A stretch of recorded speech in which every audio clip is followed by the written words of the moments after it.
Hey, good morning. Good morning. Welcome to our first fall faculty forum for 2021. And I believe it's our first hybrid faculty forum ever. And so I'm delighted to have the panel that we have in front of us today. There are approximately, I think, maybe 30 plus people in here. That may be a little generous. And then we have right now participants virtually. The number is still climbing at 253. So we have a healthy audience for this very important first faculty forum of the new academic year. And our panelists, what I'll do, we'll practice what we've done in the past, and that is take the questions that have been pre-submitted and allow for the panelists, based on their particular areas of responsibility, to answer those questions. You good? All right, making sure I'm getting signs from folks telling me something. I'm trying to figure that out, but we're gonna move ahead. And then we will leave some time towards the end of the forum for the audience.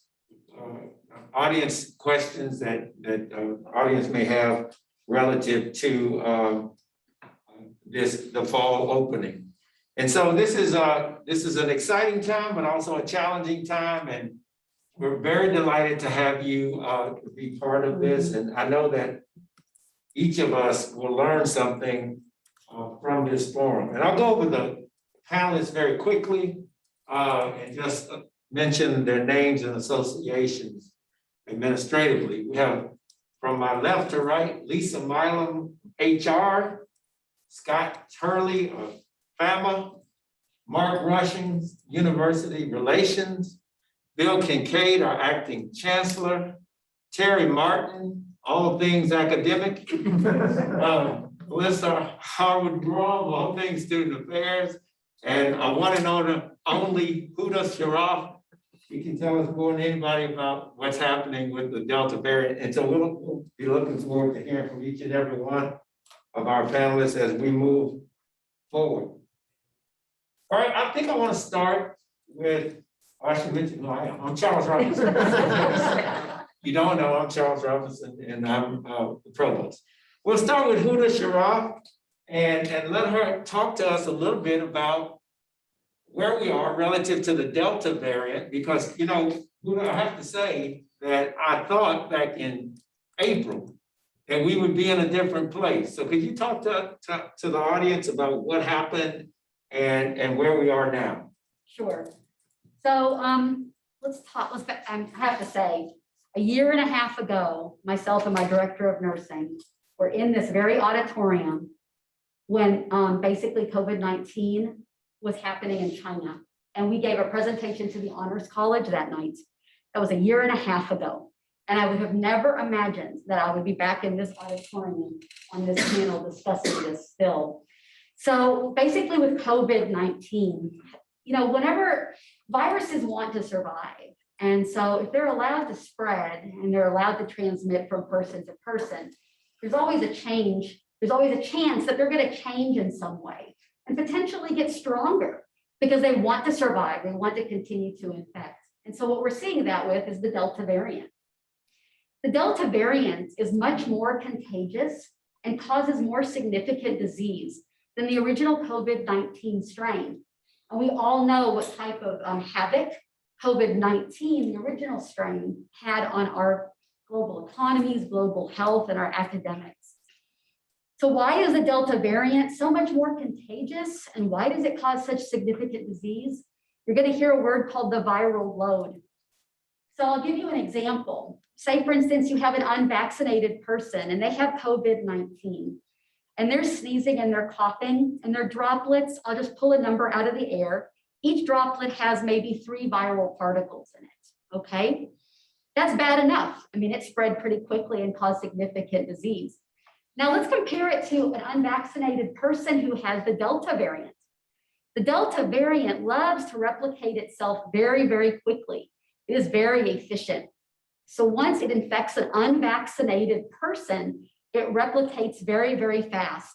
You end up with very many more viral particles floating around in your bloodstream that can actually affect more cells all at once.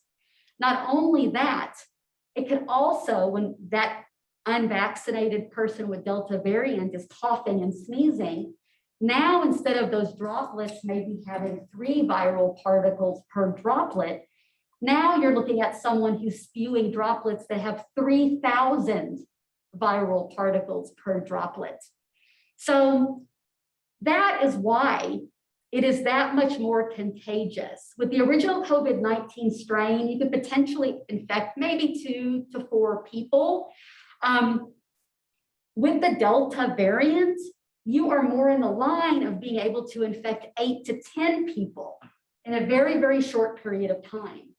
Now, the good news is that all of the vaccines currently on the market in the United States are over 95% effective in preventing serious disease, hospitalization, and death from COVID-19 and all of the associated variants, including the Delta variant.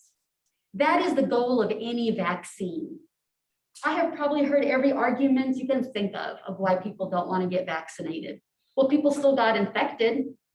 Well, those people who are vaccinated and are getting Delta variant and have normal immune systems are getting runny noses and sore throats. They're not ending up in emergency rooms, intensive care units, and they're not ending up on ventilators. So the vaccines are doing their job, and we're very, very lucky to have them. Now we are seeing more breakthrough infections. That means those people who are fully vaccinated are getting sick. The reason for that is that when you're fully vaccinated, you already have an army in your body. You already have an immunity army in your body that will recognize COVID-19 and all the variants and fight it off immediately. That's what the vaccine does. So I'm fully vaccinated. Maybe I'll get Delta variant. If I do, it'll be in a very, very mild way. And the reason for that is because all those thousands of viral particles that my body is facing, my immune system is now able to fight off 80 to 90% of those viral particles. Maybe a few might escape and get past my immunity. And it's those few that might give me a runny nose and a sore throat. Now, I still have to isolate for 10 days because I'm positive, but I'm not hospitalized. I'm not in an ICU. I'm not on a ventilator. And it's very unlikely for me to spread it to someone else because the droplets, the viral particles in my droplets are very little because there's not that much in my body to begin with. So I'm hoping that makes it more clear to those in the audience of what's happening in our area, and Delta variants are spiking. Thank you, Luna. There obviously are more questions regarding the vaccines and Lambda variant, and we'll come back hopefully if the time permits to some of that. But I want to move on. Before I do, I should have mentioned that we are in a classroom that is equipped with some of the latest audio and visual technology available. And I was told when I walked in that it's so good that if you're having a side conversation, that people virtually might be able to hear it. It's that good. Now, it's great for faculty who have courses that they're recording, but if you're trying to have a side conversation, I would just be careful because we all might hear it if you're not. So just be aware of that. Scott, this is a perfect transition to you and the technological improvements that we've made in the classroom. But I want to start with ventilation systems first, because coming out of the Delta variant discussion that Huda so well gave, could you talk a little bit about our ventilation systems and some of the upgrades that we've made to try to mitigate the spreading of the virus? You bet. So over the last year, we have effectively upgraded virtually every system on campus to a minimum of a MERV 13 filter. That's what the Center for Disease Control recommends as the minimum filter that is successful at trapping viral particles, 1 micron viral particles. The reason in some instances we can't go above 13 is because we're dealing with existing equipment. And filters, as you get a higher level of filtration, the pressure drop across that medium gets higher. And so that's about the best technology that we can get into most of our existing air handlers. Anything that we're building new going forward, we're designing around MERV 14. And that's hospital grade filtration. One of the questions on the sheet asked about HEPA. HEPA is really designed for clean rooms, and it's really a level of filtration that's not practical in a commercial institutional setting. That's higher than what you would find even in like a surgical suite. So 13 is what CDC says we need to have, and we have it. And going forward, everything that we're doing is 14. Thank you, Scott. And we'll come back to the audio and visual enhancements in just a bit. But I'd like to move on to Terry, the faculty in the classroom. As you know, there's some anxiety about the classroom, particularly in light of our current state law that will not allow us to require masks. So could you talk a little bit about how faculty members might be able to manage their classrooms in order to create safer environments for the fall? Okay. Certainly, you can, even though we have the law of the mask mandate, that we cannot require anyone to wear the mask, we can certainly ask students in your classrooms to mask. They're not required by law to do so, but we can certainly ask for that. There's a number of things that you can do, and like in this setting, the class is not completely full, and many times our classrooms will not be completely full after the first week or so. You might have some extra space in the front if you are not able to stay back at a distance that you feel comfortable, but you can have the seating arranged and reserve some in the front of it if you feel safer for that. The attendance, you control how, when the students come to your class, your attendance policy. We submitted, I think we sent this, Charles sent this out, 2 days ago, I believe it was Tuesday, with some returning to the classroom with some guidance on how to conduct your classes, some things that, some recommendation and guidelines to be able to have that safe class and what you can do to keep it safe for you and the students. Thank you, Terry. Now, Bill, we get this question every forum.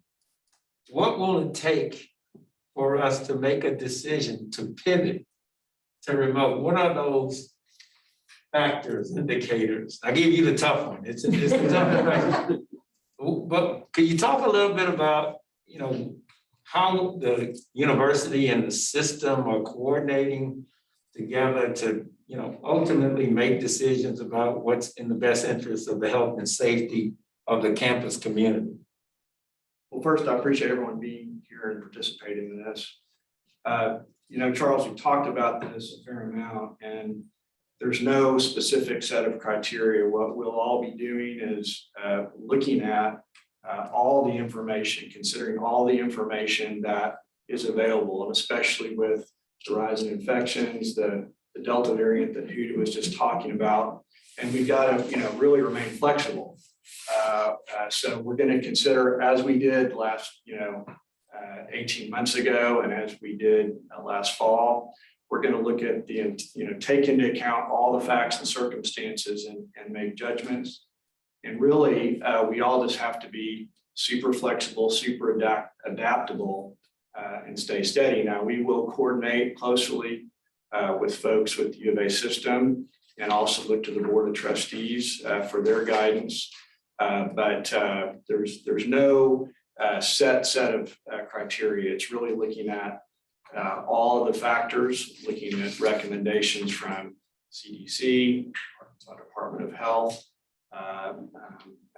and then listening to our on-campus experts, Huda and the folks with our CDO, OC, to make those kinds of judgments. So we just have to observe the circumstances and consider those as we move forward. Thank you, Bill.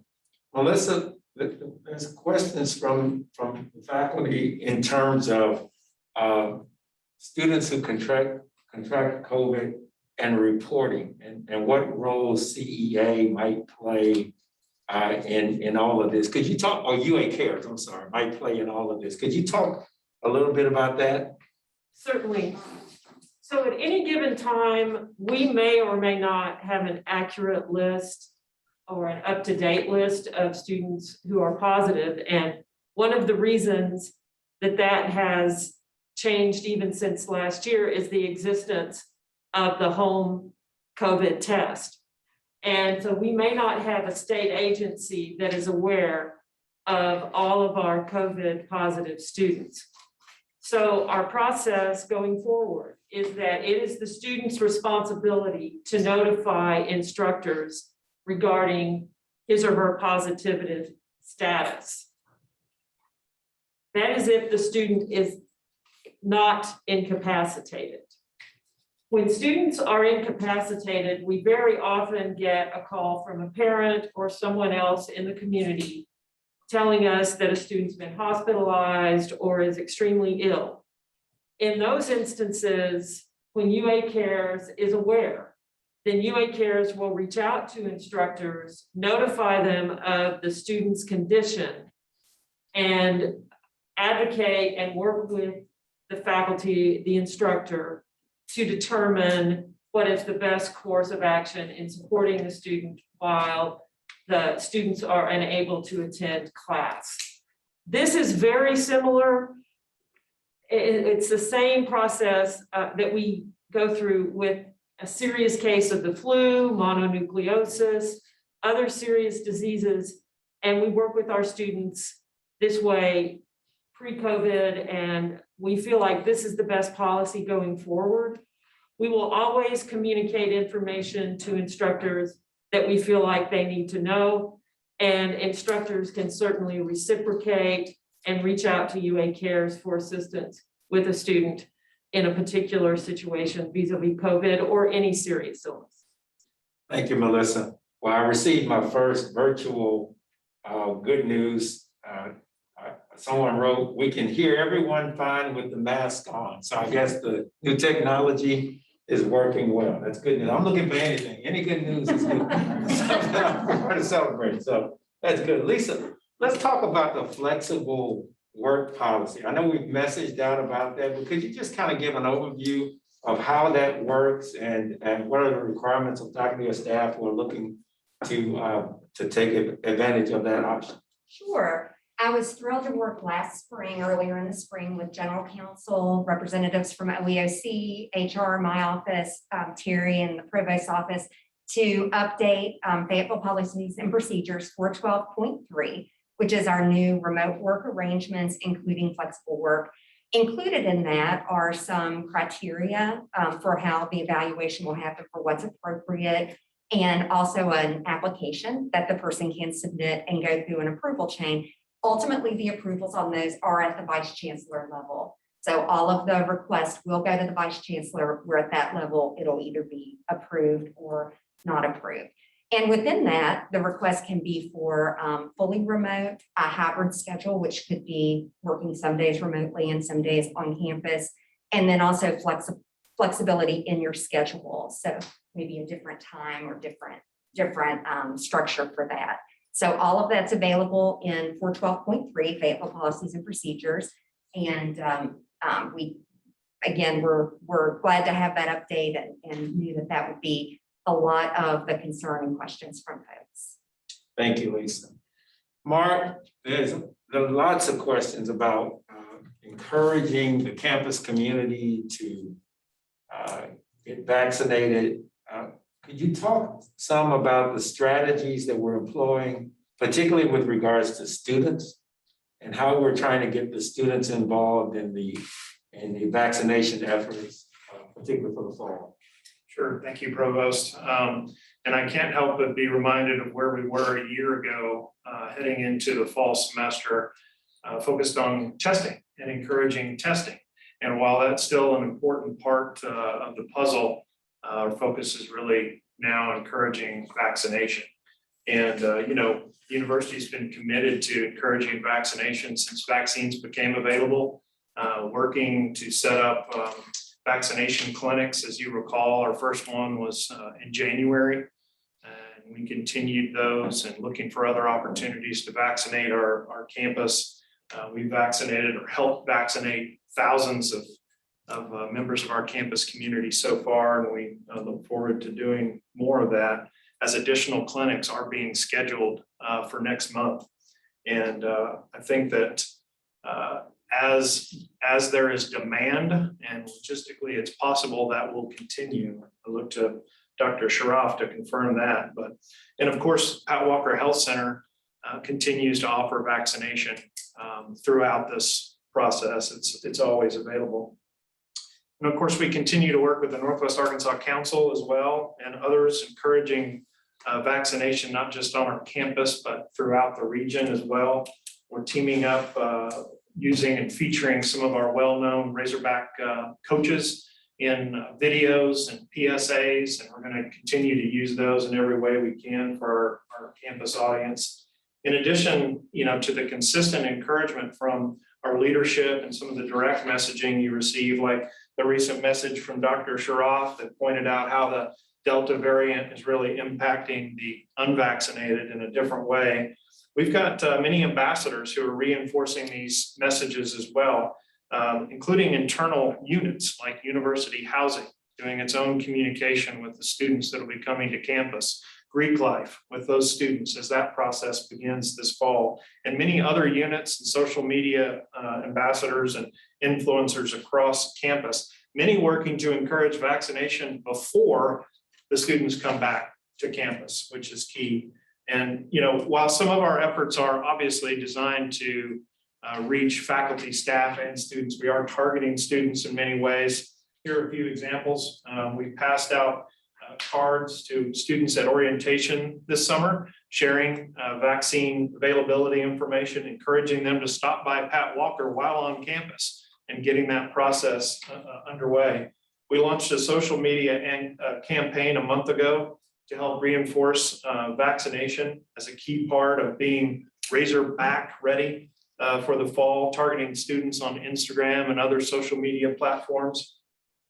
Those efforts have featured Big Red for the most part, but the next phase will include Razorback football coach Sam Pittman and Razorback basketball coach Eric Musselman and Big Red and others, with a message of, be a team player, do your part, get vaccinated to protect yourself and those around you.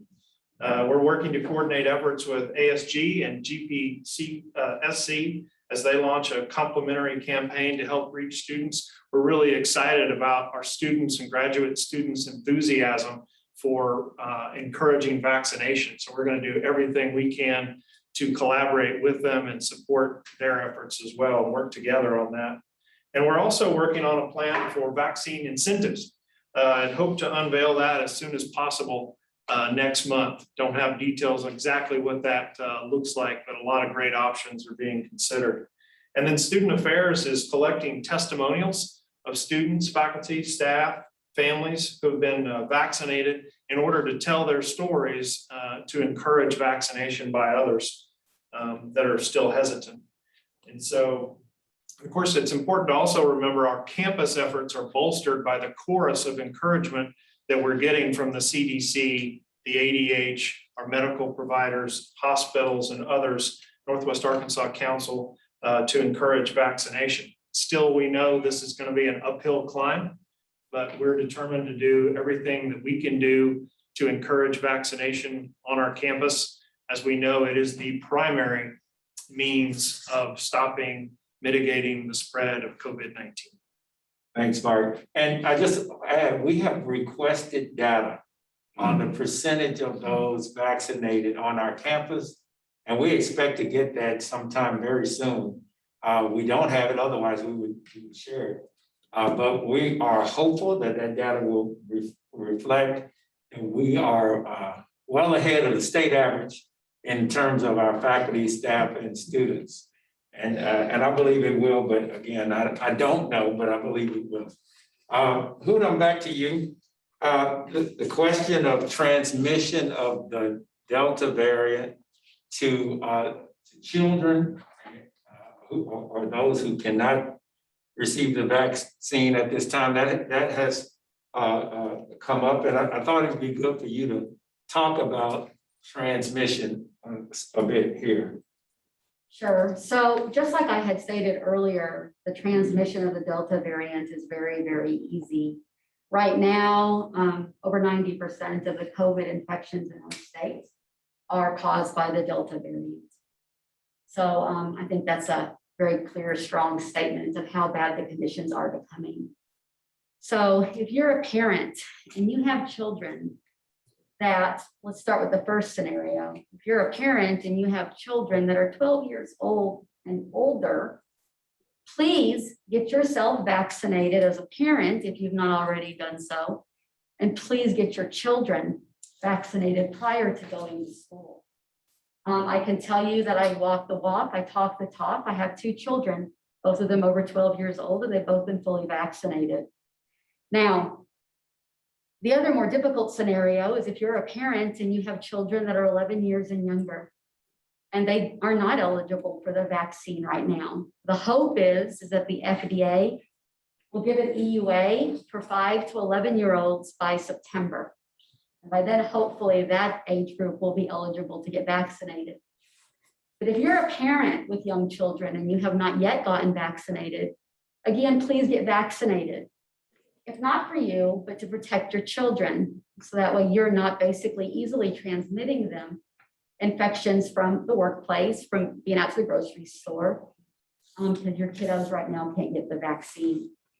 Arkansas Children's Hospital released a very sobering statement yesterday regarding the admissions of children to Arkansas Children's Hospital in Little Rock. The most admissions they've had related to COVID infection since the pandemic began a year and a half ago. The majority of the children that were admitted to the hospital are eligible for the vaccine, but are not vaccinated. And a bulk of those young children aged 12 and older, again, eligible for the vaccine, but not vaccinated with no underlying health problems, are being admitted to ICUs and being placed on ventilators. This is going to continue to get worse if we do not get more people vaccinated. You know, this morning I woke up and I thought about the variants. And, you know, and there's another question about Lambda variant. We can get to that. You know, my parents and my grandparents, they lived through pandemics with polio, smallpox, and measles. We don't have a polio variant. We don't have a smallpox variant.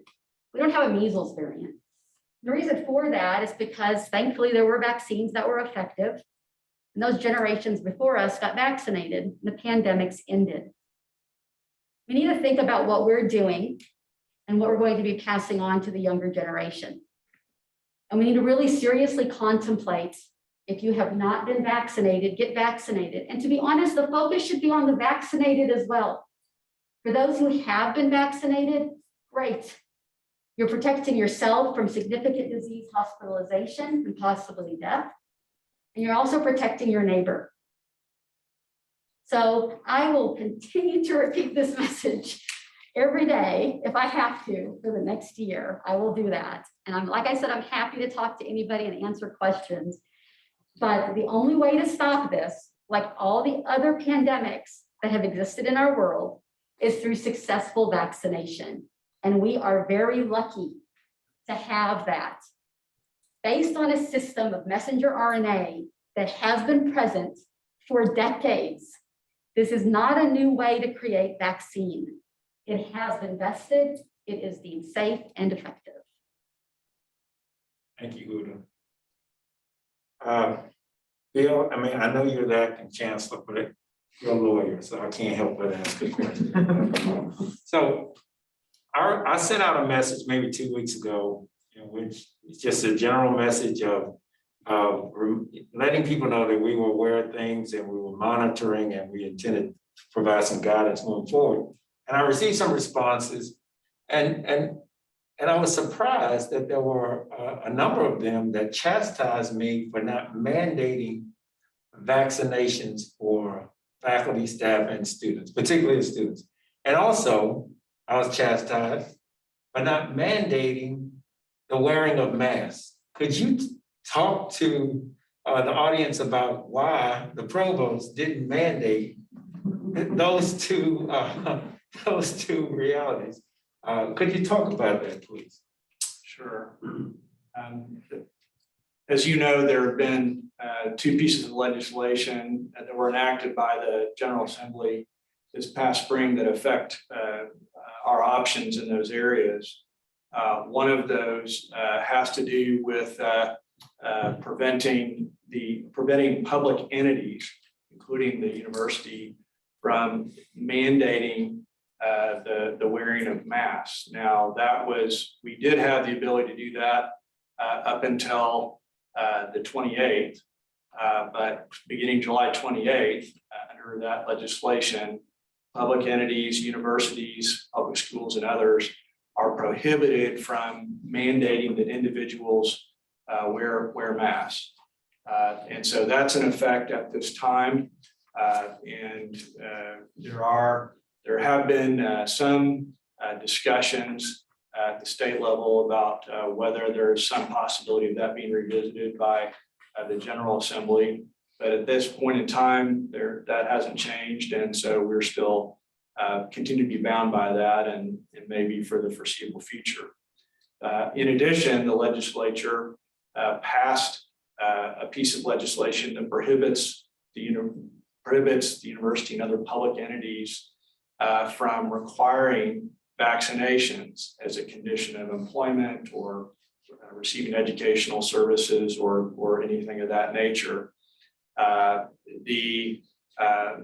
There are some limited exceptions to that for healthcare facilities potentially, but with regard to entities in general, it's not permissible to mandate that. So that's not to say that there's any definite judgment on what we would do if we had that authority, but at this point in time, it's not something that is something that we can look at as a possible tool to require that for folks to be vaccinated. So under both of those scenarios, we don't have the option to require that at this time. Thank you, Bill. Melissa, what are the social and emotional supports that students have available for them in returning to face-to-face? Remember, many of them have had, virtual experiences for some time now. So what is the university doing to prepare for that face-to-face anxiety that might manifest itself? We have a lot of pieces in place. There's a great partnership across campus with the colleges, with student success, with the Dean of Students Office, and I'll just briefly tell you some of our strategies. We have a commitment to early detection of students who are not engaging. One example is housing is going to assist us in monitoring those students who aren't swiping their card for their meal plans. So we'll know they're not going to the dining hall to eat with their colleagues. We're communicating with housing. We have academic coaches in the colleges that are working with students who may present themselves as struggling academically. UA Cares obviously is communicating with student success and with our faculty partnerships, which are so important. Faculty are our first line of defense in knowing when students aren't attending, when students aren't engaged, and UA Cares can follow up with those students. We also have a very robust welcome back to campus program, so that students who have for 3 semesters not been able to fully engage in campus life can renew their relationships with their colleges, with RSOs, and with other social events on campus. We have every faith that our event planners who have been planning events on our campus since the advent of COVID are planning events that are safe. We're emphasizing having events that are outside. I can't commend our student leaders enough and that they are amplifying, as Mark said, the need to be vaccinated, to come back and fully engage. I will, and you can support this as well, Huda. CAPS is having both teletherapy and face-to-face sessions for our students that are anxious about being back on campus and anxious about re-entering the classroom and other activities on our campus.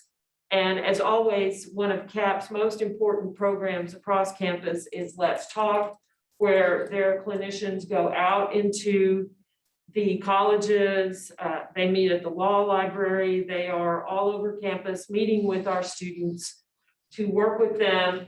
And that program is only going to expand given that CAPS is now fully staffed, as they at times during the pandemic, previous times when we were remote were not. So I think we can expect to see their presence on campus as well as our other partners, which are student success, our friends in the colleges and our student organizations.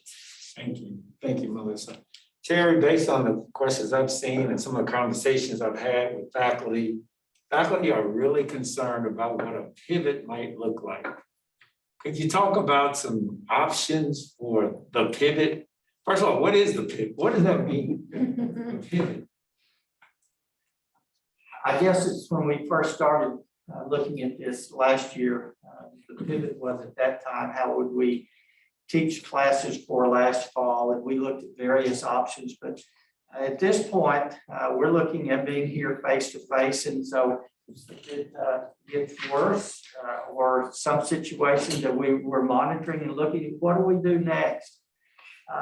Obviously, we've all been through the 18 months of teaching in a remote virtual environment. But I think there's several things there that before we get to that would be possible. I think that the classroom attendance, the faculty have access control of the attendance. There's going to be some students that are sick, and I think that have COVID or have to isolate, have to quarantine. And I think the thing that we're asking, more sort of pivoting is how to handle those situations between now and whatever situation we get to.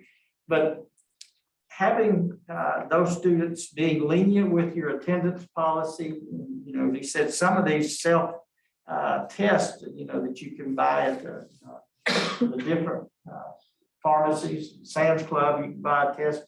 So they may come to you and say, I've tested positive, I need to be isolated, or they've been to Pat Walker and they've got that access. But being able to handle those and having the recordings, we talked a little bit about technology, and I'll talk some more about it in a minute. But being able to handle those students, provide them with recordings, or if a faculty chooses, they can do a hybrid class. I know that's it's more difficult to manage, but that's up to the faculty if they want to manage their class with a hybrid class. We do have the technology. That's one of the things we heard from last spring was the recordings are not very as good as we would like them. We've going through, I think it's made some notes. We're looking at upgrading 188 classrooms with cameras that are wide angle, as well as the ceiling microphones. We anticipate having 120 of those ready by the first day of class. The other classrooms will still have the other microphones and cameras that we used last year, but we should be able to get all 180 finished by the mid-September. So that piece is there. The recording piece of it, I'm talking about some things between what the pivot, I know I'm getting to your question, but providing that information to the students, whether you provided in the past, you provided your notes, you provided other various things. Now we have available the classroom recordings, if you choose to do that. And there will be a survey coming out, but I think by Monday for the faculty that are teaching, which would include graduate students and everyone in the classroom, asking you how you want to manage your class. Do you want to record through Zoom? Do you want to let it echo 360? Do you want it to be automatic? Are you going to do it all however you choose to do it? There will be a survey for you to answer that will help IT to get it set up for your classroom. So that will be coming out, I hope by Monday, Catherine had said. And if you've got any questions, so you can send it to tips@uark.edu and they will answer your questions there. But if we, the reality is if we have to pivot, quote, to a completely remote, we know how to do that. We have that. We may be somewhere in between, and I think some of our class attendance will very possibly drop due to some of the things, and I think we can manage that with the advanced recordings and the technology that we have installing right now. Hey, Terry, just quickly, will the provost office, I know the answer to this, but I'll let you answer.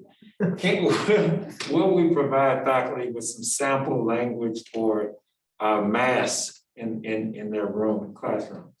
I think we've got some of that already out there, and we will look at that, update what we've had. We've had some things in fact. We'll update that and provide some things. You had provided some things, I think, as well. So we'll combine some of those and try to get it out to for the faculty to use. Okay. Thank you, Terry. Lisa, the questions about how the ADA and FMLA work in all of the flexible work requests. Could you talk about that a little bit? Sure. FMLA is administered through Human Resources, and it's actually leave. So that's if somebody needs to not be at work. So it's not remote, it's when somebody's actually not working. And it can be for your own serious health condition, or it could be the serious health condition of an immediate family member. And that documentation and review happens in Human Resources. And the approval can be for full leave, FMLA, or it could be for intermittent. So that's an option depending on what you're dealing with and if it's your significant illness or if it's a family member's. OEOC administers the accommodation process. And that can be for an accommodation, something that would be needed to be able to perform the functions of your job. It can also potentially be for leave if somebody's not eligible for FMLA, because there are some requirements as far as how long you've worked and so forth. So if somebody's not eligible, it could be used for a request for leave. Or if somebody's exhausted their FMLA, it could be used at that time for leave. But it is for your own serious health condition or disability and something that means you do not perform the essential functions of your position and would require medical documentation.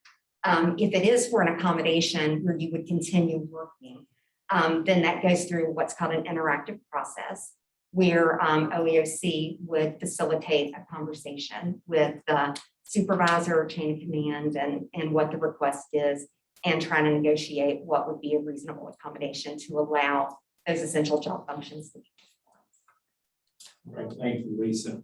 I think we have time for one more pre-submitted question before we'll go to our audience and let our audience ask some questions, and then we'll wrap up. I really want Bill to give us some closing remarks, to provide some context and some hope for the fall. But Mark, before we get to the audience's questions, dashboards. Everybody's interested. So what do you think our dashboards will look like this fall?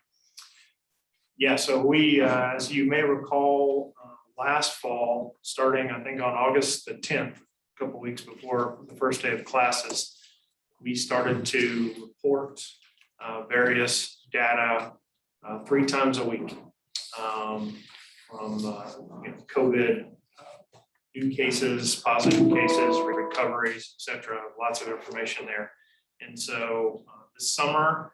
As you know, as we thought about it in April and May, we were in a little different situation than we are now. We thought we might start to scale back a little bit in the summer and went to a monthly reporting status. So we've done that in June, July, and again, on Monday, we'll have another update.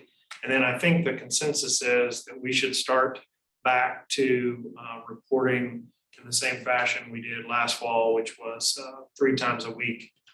So we update that data Monday, Wednesday, and Friday, essentially.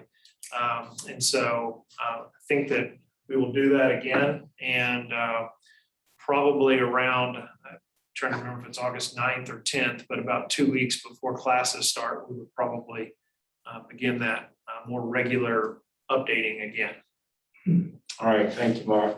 I'd like to open the floor for questions from the audience. Feel free to ask the panelists of your choice questions related to the fall return. Yes, I'm just gonna have you stand up if you'd like to ask your question. So first off, thank you to all of you for putting this thing together. I think I've got a question that affects a lot of the faculty and creates a lot of anxiety among the instructors, especially when we're present with a lot of guidance about things have to be face to face. If you guys mentioned that some of you have kids, probably not as young as, say, small ones, and Dr. Sharif went through a very good point about that it's still transmissible even if you're vaccinated. And given that we don't know what students are vaccinated, we can't know that. We can't guarantee that we will not be locked in a room 6 times a week with unvaccinated students. I don't know about anyone else. I don't feel comfortable going home and hugging my children. And I don't feel like there's enough clarity about the authority that an individual instructor can do to say, give classes remotely until such time as the case numbers drop, or until such time as there's some evidence that there won't be a dangerous situation in the classroom. And the only kind of recourse there is kind of this administrative approval chain of this kind of track, right? And I've heard that that chain is not accepting, say, having young kids at home as a reason to put your classes remote. So can you just kind of give some guidance or leadership to the faculty about this kind of particular anxiety?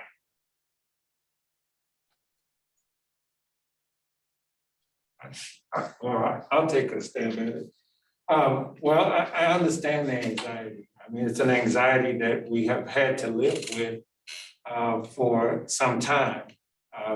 I do think the presence of the vaccine and the impact on personal health and also transmission is a really positive step.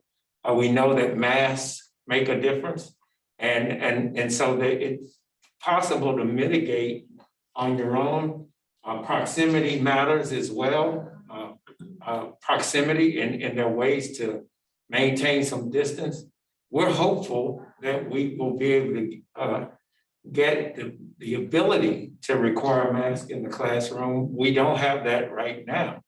And so, you know, with regards to office hours, we've allowed faculty to make decisions on virtual office hours as to reduce the likelihood they're in smaller spaces with students who might be unvaccinated, that you can't require the mask.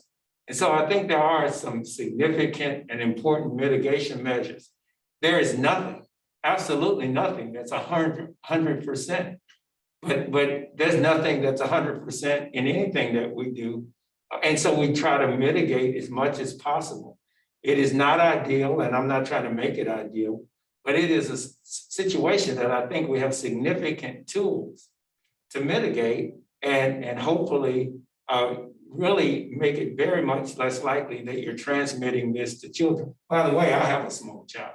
Okay. So I know exactly, you know, the concern, and I live with that every day. So I'm not being, you know, hypocritical here. I live with it, and I'm hopeful that with the mitigation measures that I'm taking, that I don't transmit that anything to him, because he's not eligible for vaccinations at this point.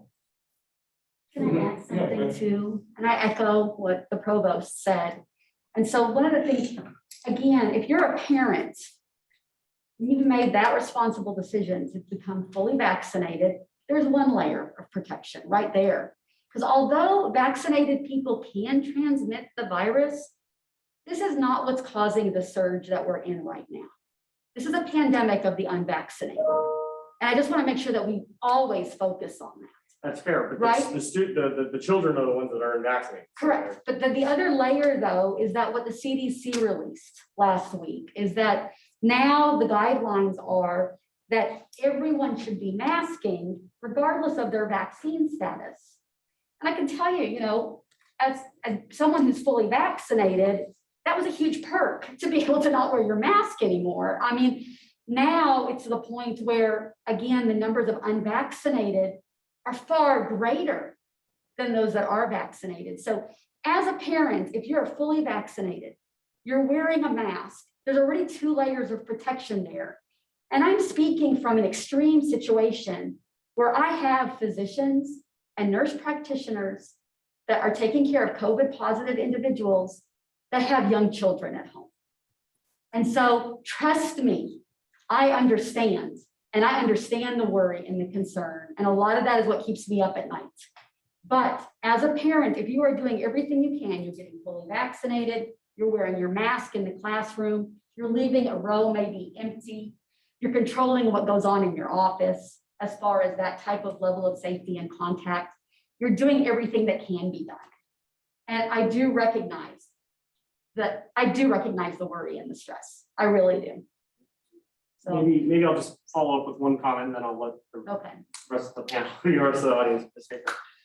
There is one more thing that we could do, which is, you know, you could allow faculty members who wish to teach remotely to do so flexibly at their discretion early in the semester until we can see how the Delta variant and then the Lambda variant come through. I know that everyone is excited to get back to a normal sort of structure with our students and to get them integrated in the campus community, and that's very important, but we're talking about deaths. And if we feel like, you know, we can prevent deaths by teaching remotely, that might be a flexible thing that we should be able to determine for our own classes without going through an approval chain that takes months. That's something we can do. Yes.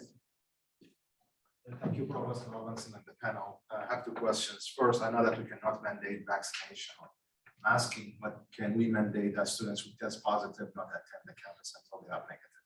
That's one. And second, if we're approached by a student who say that they are positive for COVID, but they don't report that to the campus, are we required or mandated to report that to the dean of students or the pathology health center?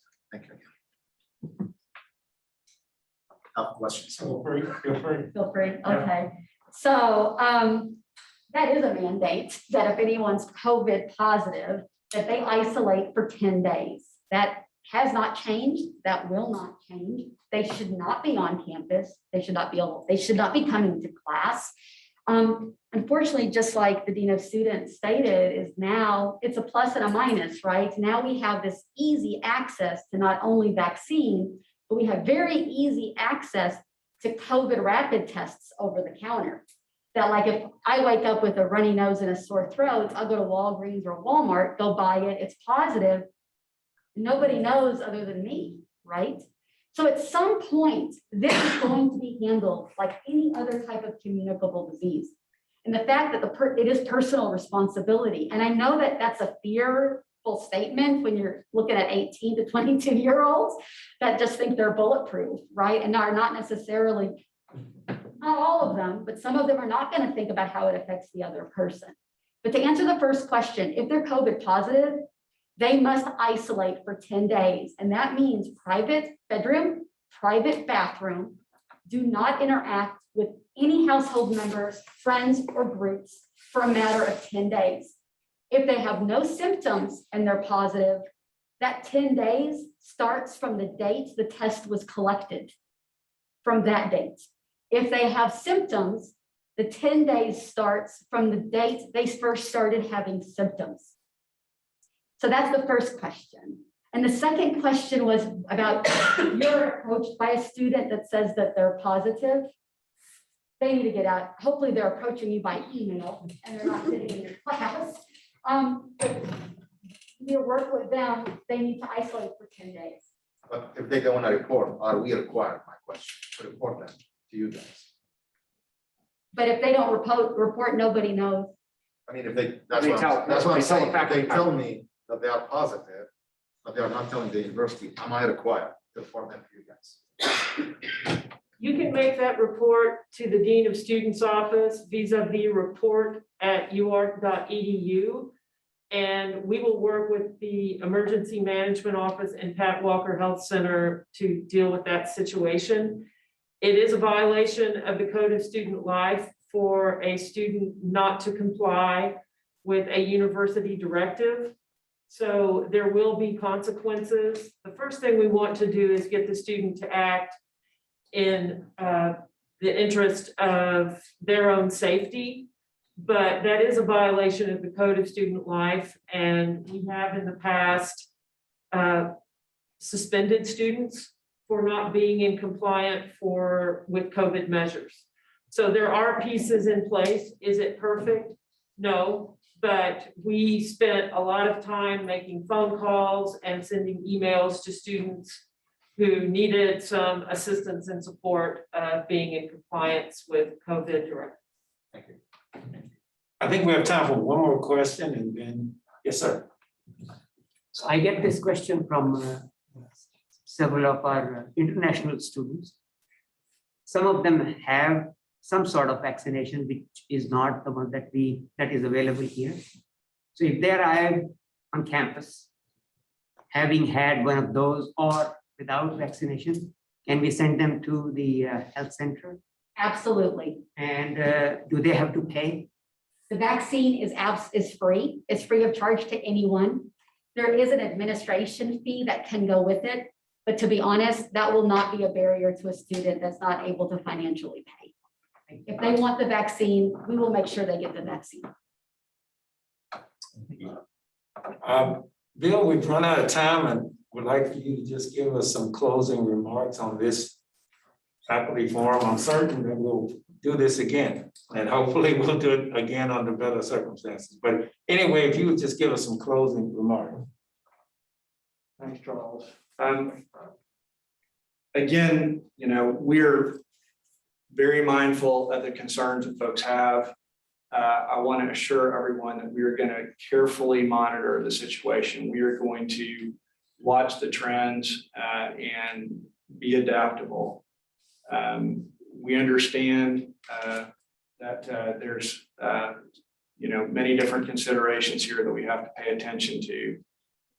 We do want to try to be in person if we can. And there's been some discussion earlier about kids. And I'll say, I am the parent of a U of A senior and a U of A sophomore.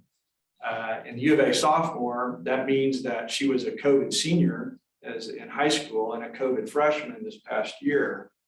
And I'm grateful that they're both very resilient and flexible, and they've managed through all that quite well with, in light of the great efforts of the folks that are in this room and online.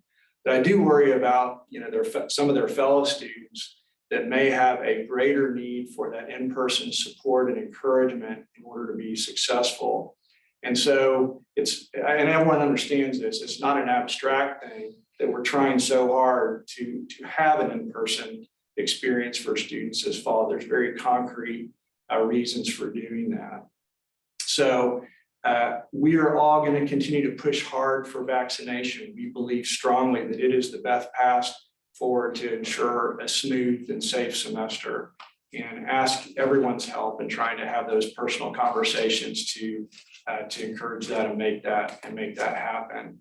But beyond that, we just encourage everyone to stay steady, to stay flexible, to be patient, and to help us look out for those trends and information. We're open to your thoughts and feedback, but that's the message, I think, is let's stay steady, let's stay flexible, and we'll keep the health and safety of the campus at the forefront. I also just want to say I appreciate the work that all these folks in front of you are doing to try to plan for a successful fall. I think people have worked really hard to do everything we can to make it a safe and successful semester. I very much appreciate the provost's ongoing leadership of the pandemic. I think he's done a phenomenal job. But really, thanks to everyone for what you're doing to try to help us be successful this fall. So anyway, appreciate everyone's engagement, the questions, the thoughts, and for being a part of this today. Thanks. Thank you, Bill, and thanks to our live audience and our virtual audience. There's been some great questions, and we will continue to have the conversation and do our very best to keep everyone safe. Have a great rest of your day.